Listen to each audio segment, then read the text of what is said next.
आज 2-3 रोज पहले से प्रोग्राम चल रहा है। ये प्रोग्राम भारत सरकार द्वारा चलाया जा रहा है। आपको बोर्ड लगा हुआ है स्वस्थ नारी सशक्त परिवार अभियान।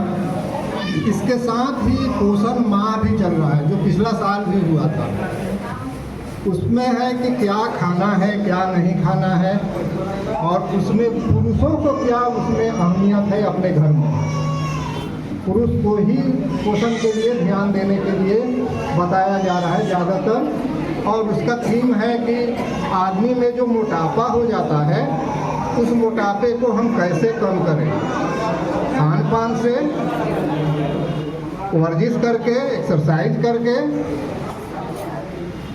और कुछ अगर ज़रूरत पड़े तो दवा का भी इस्तेमाल कर सकते हैं। मोटापा क्यों होता है ये पहले जानना जरूरी है।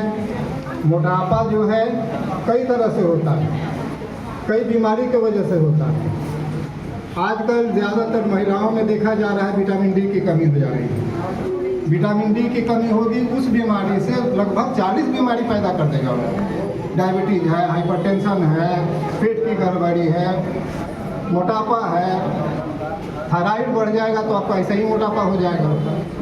तो इन चीज़ों को ध्यान में रखना है और जब भी आपको कुछ लगे तो इसकी जांच करानी है। अब क्या लगेगा उसमें, आपको थकावट मालूम होगा, पैर वगैरह में बहुत दर्द आएगा, काम करने में मन नहीं लगेगा, थक जाइएगा जल्दी जल्दी।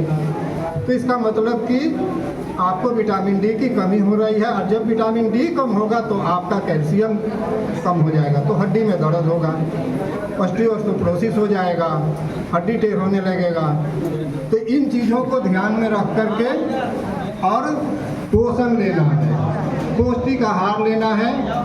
और ख़ासकर इसमें जो आपके घर के पुरुष हैं उनको ये जिम्मेवारी सरकार दे रही है कि वो अपना परिवार को ध्यान से खाने पीने पर ध्यान दें। फास्ट फूड वगैरह से रोके बच्चों को अगर कोई बीमारी होती है तो उनका काम है स्कूल कहाँ ले जाएं, कैसे पढ़ाएं। और क्योंकि अर्न वही कर रहे हैं, ज़्यादातर लोग, महिला नहीं अभी कमा रही है, ठीक है महिला कमाती है, लेकिन कमाने वाला आदमी घर का मर्द ही होता है। तो उनको भी ये ध्यान देना है कि हमारा परिवार कहाँ जा रहा है, बच्चे कहाँ जा रहे हैं, क्या उनको खिलाएं, कैसे वो पुष्ट रहेंगे। इन सारी चीज़ों को लेकर के सरकार द्वारा पोषण माह चलाया जा रहा है जिसमें रोज़ कुछ ना कुछ आपको बताया जाएगा। तो ये चीज़ें हैं, घरेलू चीज़ें ज़्यादा इस्तेमाल